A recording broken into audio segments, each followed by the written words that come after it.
welcome to White Regis TV film review and preview. I'm Andrew Wright. This week, Zootropolis 2 was released on home video. It's known as Zootopia. The Zootropolis films are known as Zootopia outside of select European territories because of trademark issues, but the film is a sequel to 2016's Zootropolis Zootopia. It's just going to get confusing. I'll just say Zootropolis.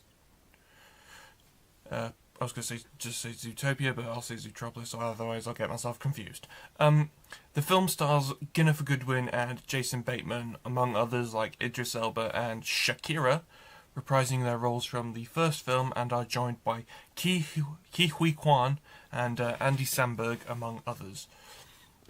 The film revolves around Judy Hopps and Nick Wilde pursuing a pit viper named Gary the Snake, when they are forced to go on the run after they discover the dark secret of Zootropolis' origins. The film won Best Animated Film at the BAFTAs and is also nominated for Best Animated Feature at this weekend's Oscars. So I watched the film for the first time this week. I also watched it back to back with the first film, because I rewatched the first film just to sort of catch myself up, to sort of refresh my memory. Also because I got the 2-pack Blu-ray, and I thought that the second film was definitely a bit clunkier in the first 10 minutes than the original, but otherwise it's a solid film. It's about learning to accept the differences in others, and in the first film I really liked the Godfather gag. In the second one I really liked there's a Ratatouille gag, and there's also an extended Shining reference, so I really like that. But yeah, I gave the film 4 stars out of 5. Zootropolis 2 is available on home video now and streaming on Disney+. Also released this week on home video was Five Nights at Freddy's 2.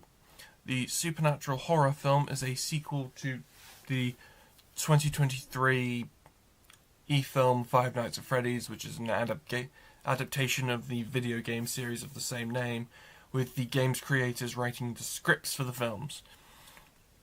The film Five Nights at Freddy's 2 stars Josh Hutcherson, Elizabeth Lail, Piper Rubio, and Matthew Lillard reprising their roles from the first film, and they're joined by McKenna Grace and Skeet Ulrich.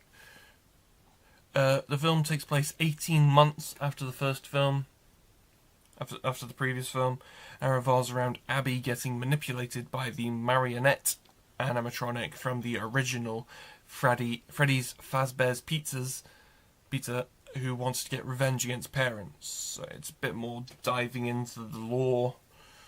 Now, the first film took place at what appeared to be a franchise branch of Freddy's, whereas this film's more about the original location. So I watched the film for the first time this week, and I thought it definitely kept what I liked about the first film. Mainly, it keeps itself rooted in exploring the character's psychological trauma. As well, it's just a bit of fun horror, so I gave the film 3.5 stars out of 5. Five Nights at Freddy's 2 is on home video now. Also released this week on home video was Wicked for Good, the sequel to 2024's Wicked, and the adaptation of the second act of the Broadway musical. The film stars Cynthia Erivo, Ariana Grande, Jonathan Bailey, Michelle Yeoh, and Jeff Goldblum reprising their roles from the first film. The film revolves around Elphaba and Glinda in their new roles as the Wicked Witch of the West and Glinda, as construction is underway on the Yellow Brick Road, as the story overlaps with The Wizard of Oz, with Dorothy and Toto coming to Oz, and then sort of the origin, how sort of like meeting the Cowardly Lion and how the Scarecrow and Tin Man came to be, that type of thing. So very much, it's Wizard of Oz, so a lot of it is partly like the story of Wizard of Oz, but mainly from different perspectives, like Elphaba and Glinda. So I watched this film for the first time this week. I didn't particularly like the first film very much, especially because it just doesn't work as a musical. It's just, the musical sequences, you could just cut them, and it would make no difference. And to be fair, you could have done the same with this. The musical sequences are the worst parts about the film, and I thought Michelle Yeoh sounded very out of tune. But I thought that the best parts about the film were when it has a dark tone and it actually taking itself seriously, as opposed to when it's just being like with the musical sequences, or when they pronounce words in a stupid manner.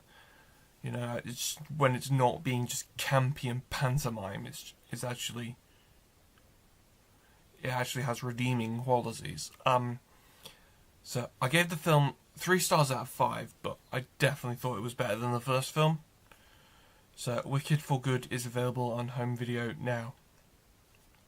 That's all I have for this week, but be sure to check back next week where I'll be talking about Project Hail Mary, which I thought I was going to talk about this week, but apparently I can't read dates. And the boxing biopic Christie. See you next time.